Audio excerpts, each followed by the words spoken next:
Sir నమస్కారం sir. నమస్తే. Sir ఏపీలో మనం అరెస్ట్‌ల పర్వం చూస్తున్నాం సార్. వైసీపీ సోషల్ మీడియా హ్యాండిలర్స్ అందరూ కూడా వరుసగా అరెస్ట్ అవుతున్నారు. మొన్న కూడా వర్ర రవీంద్రారెడ్డి అరెస్ట్ అయ్యాడు. మళ్ళీ రిలీజ్ అయిపోయారు. అయితే ఇప్పుడు ఇదే బాటలో ఇంకో ఇద్దరు పేర్లు వినిపిస్తున్నాయి సార్. అది సినిమా ఇండస్ట్రీకి చెందిన వాళ్ళు పోసాని గారు అండ్ రామ్ గోపాల్ వర్మ గారు. వీరిద్దరూ కూడా అరెస్ట్ అయ్యే అవకాశాలున్నాయి. 2, 3 రోజులు అరెస్ట్ అయినా ఆశ్చర్యపోనవసరం లేదు అని చెప్పేసి పత్రికా కథనాలు కూడా రావడం మనం చూస్తున్నాం సార్. మరి వీళ్ళిద్దరు అరెస్ట్ అవుతారా? ఏం చెప్తారు సార్ ఈ అరెస్ట్‌ల పర్వం గురించి? ఇప్పుడు వైఎస్ఆర్‌సీపీ ఓడిపోయిన తర్వాత హ్మ్. వీళ్ళందరూ ఇప్పుడు ఏడుస్తున్నారు.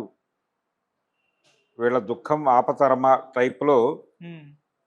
ఒక టైటిల్ ఇచ్చి, కింద కొన్ని ఫోటోస్‌ని పెట్టి, ఒక డిజైన్‌ని సోషల్ మీడియాలో విపరీతంగా సర్క్యులేట్ చేశారు. ఓకే. దానిలో చాలామంది ఫోటోలున్నాయి. హ్మ్. అందులో కొంతమంది ఇప్పుడు ప్రస్తుతం తెలుగుదేశానుకూలంగా మాట్లాడుతున్న వాళ్ళు కూడా ఉన్నారు. అంటే ఒక రకంగా ఎలా చూడాలి దీన్ని? భావ ప్రకటన స్వేచ్ఛ మీద దాడిగానే చూడాలి స్పష్టంగా. హ్మ్. ఎవరికి ఏదనిపిస్తే అది మాట్లాడతారు. మాట్లాడటమే తప్పంటే ఎలాగా? మీరు కన్‌స్ట్రక్టివ్ క్రిటిసిజం చేయండి. అప్పుడు మేమేమి అనము అనొచ్చు. కన్‌స్ట్రక్టివ్ క్రిటిసిజం అంటే అక్కడేమి పునాదులుండవు. ఏ సాక్ష్యాధారాలతో నువ్వు ఈ మాట రాస్తున్నావు అని అడిగారనుకోండి. ఇప్పుడు పవన్ కళ్యాణ్ గారు అనిత గారి ప్రస్తావన తీసుకొస్తూ ఒక ప్రసంగం చేశాడు పిఠాపురంలో. హ్మ్. చేసినప్పుడు దానిలో ఆయనే ఒక మాట అన్నాడు. ఈరోజు ముఖ్యమంత్రిగా ఉంటాం, రేపు ఉండం అన్నాడు. అన్నాడు కదా! ఒకసారి ఆ వీడియో చూస్తే వినిపిస్తుంది అది. అవును. ఎవరు ముఖ్యమంత్రిగా ఈరోజు ఉన్నారు, రేపు ఉండరు అని అంటున్నాడు ఆయన. తన గురించి తాను చెప్పుకుంటున్నాడు. హ్మ్. ఈరోజు ఎమ్మెల్యేని అవుతాను, రేపు కాను అవును. అని చెబుతూ, హ్మ్. దానికి ముందు డైలాగ్ ఏంటి? ఈరోజు ముఖ్యమంత్రిగా ఉంటాం అంటే ఉప ముఖ్యమంత్రి అనే అనదలుచుకున్నాడు ఆయన. ఓకే. కాకపోతే ఆ ఆవేశంలో కొన్ని పదాలు రోల్ అవుతాయి. హ్మ్. అలా రోల్ అయి మనకి ఎలా వినిపించింది అది? ఈరోజు ముఖ్యమంత్రి అవుతాం, రేపు కాము అని వినిపించింది. అవును. అంటే ఇక్కడ చంద్రబాబు నాయుడుకి థ్రెట్ ఇవ్వబోతున్నాడు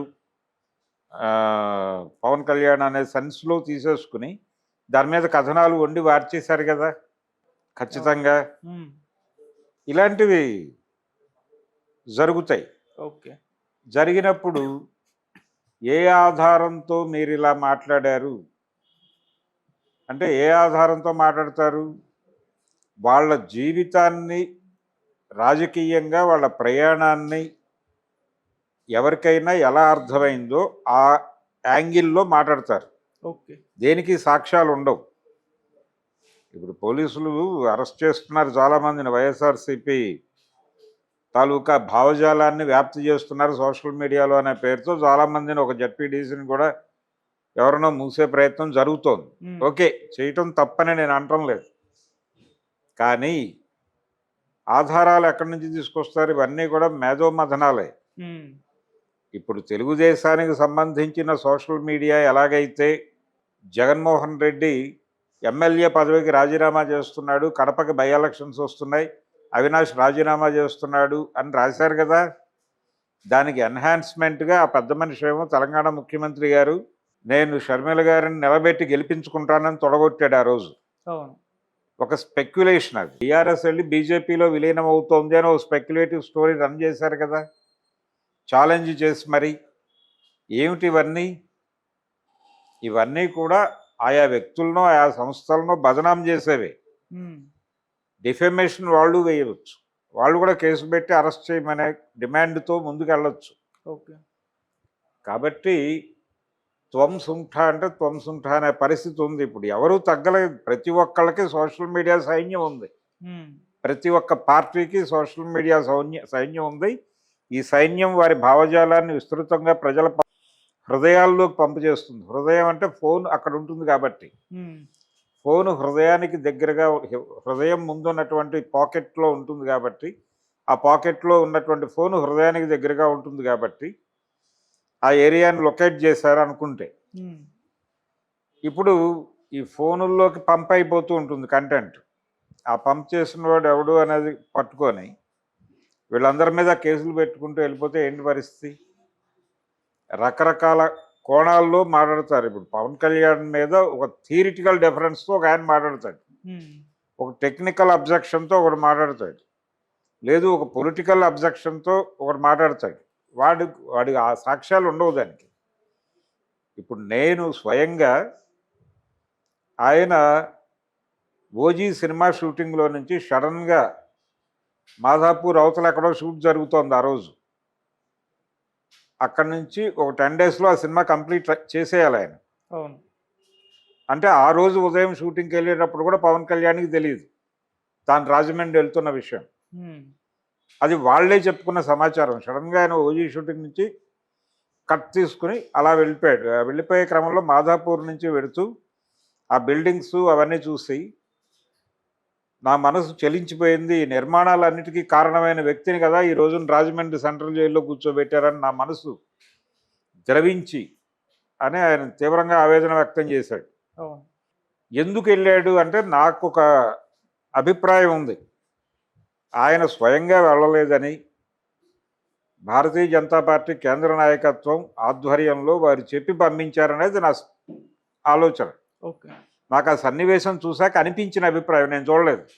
పవన్ కళ్యాణ్కి అమిత్ షా గారు ఫోన్ చేసి నువ్వు అర్జెంటుగా చంద్రబాబు దగ్గరికి వెళ్ళు అని చెప్పినట్టుగా నేను వినలేదు, నేను చూడలేదు. కానీ నాకు అనిపించింది ఇలా అయి ఉండొచ్చు అని. ఇది తర్కం, తార్కికంగా ఇది ఇలా జరిగింది కాబట్టి ఇది ఇలా కొనసాగే అవకాశం ఉంది అనేది ఒక ఊహాత్మకమైనటువంటి ఒక అభిప్రాయానికి వస్తాం మనం. అదే రచనల్లో ప్రతిధ్వనిస్తుంది. ఇప్పుడు ఎడిట్ పేజీ ఆర్టికల్స్ ప్రభుత్వం తీసుకున్న ఒక నిర్ణయం తాలూకా పర్యవసానం ఏంటి, 50 ఏళ్ల తర్వాత ఈ నిర్ణయం వలన జరిగే దారుణాలు ఏంటి అనేది రాశారనుకోండి, అప్పుడు నువ్వు చూసి రాసావా అంటే 50 ఏళ్ల తర్వాత చూసి ఇప్పుడు వచ్చి ఎలా రాస్తాడు అతను? ఇది స్పెక్యులేషనే. ఊహ అనేది ఖచ్చితంగా ఉంటుంది రచనలో. అయితే ఒక రకమైనటువంటి భావజాలం అంటే బూతులు వాడుట, అవతల వాడిని పర్సనల్గా వేధించుట, లేదా వాళ్ళకు సంబంధించిన వాళ్ళని అగౌరవపరుస్తూ కామెంట్స్ చేయటం, ఇవి నీచం. ఇలాంటి వాటికి మీరు కేసులు పెట్టుకోండి, అభ్యంతరాలు లేవు ఎవరికి. కానీ అంటే వ్యక్తుల జీవితాలని వీధిని వేసే పని ఎవడు చేసినా వాడి మీద కేసు పెట్టవచ్చు. అలాగే పర్సనల్ ప్రైవసీని ఇబ్బంది పెట్టేవాడిని ఎవరిని క్షమించాల్సిన అవసరం లేదు డెఫినెట్గా. కానీ వాంటెడ్గా మీ ప్రయోజనం కోసం ఇంకొకటి మీద దాడి చేయటం, మీ ప్రయోజనం కోసం ఇంకొకటి కార్నర్ చేయటం అనే హక్కు కూడా ఉండదు ఎవరికి. దాన్ని కూడా గుర్తించి వ్యవహరించాలి. ఈ కేసులు పెట్టేటప్పుడు ఎవరి మీద పెడుతున్నావు, ఎందుకు పెడుతున్నావు అనేది ఒక ప్రాపర్ గైడెన్స్ ఉన్నటువంటి పరిస్థితి ఏమైనా ఉందా అంటే లేదు, డెఫినెట్గా లేదు. కాబట్టి వీళ్ళు ఇది కక్ష సాధింపు చర్య కాదు అని చెప్తున్నారు, కానీ కక్ష సాధింపే. ఇప్పుడు ఆ రోజున నేను ఇందాక చెప్పినట్టుగా నేను పవన్ కళ్యాణ్ గురించి నేను స్పెక్యులేట్ చేసి ఊహించి చెప్పినటువంటి కథనాలు పవన్ కళ్యాణ్ ఇమేజ్ని డ్యామేజ్ చేస్తుంది అని ఆయన అనుకుంటే నా మీద డిఫమేషన్ దావా వేస్తే ఏంటి పరిస్థితి? అంటే ఇంకెవరు ఎవరి గురించి ఎక్కడ ఏ రకమైనటువంటి ఆలోచనలు చెయ్యకూడదు, స్ప్రెడ్ చేయకూడదు అంటే